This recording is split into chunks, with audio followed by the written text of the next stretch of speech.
Продолжува победничката серија на пингпонгарите на Кочани, откако и во рамките на третото и четвртото блок коло завршија како победници.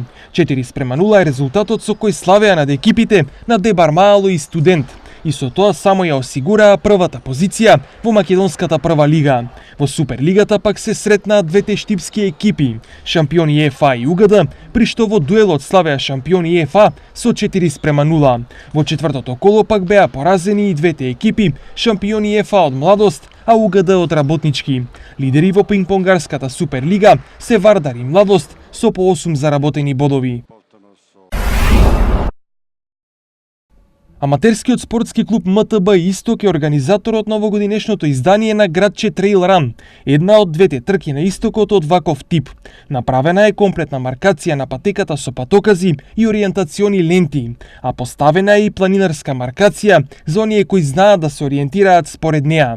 Трката ќе се одржи на 21 октомври во недела со почеток од 11 часот, а пријавувањето е најдоцна до сабота.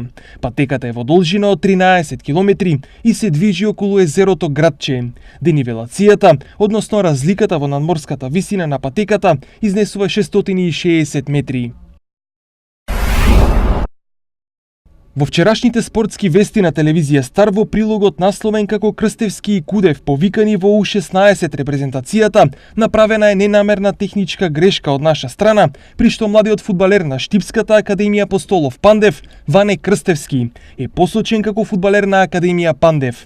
Ване Крстевски е фудбалер на Штипската фудбалска школа Академија Апостолов Пандев под тренерство на Борче Постолов и како таков ќе настапи на УЕФА квалификацијскиот турнир во Букурешт на 23 и 25 октомври.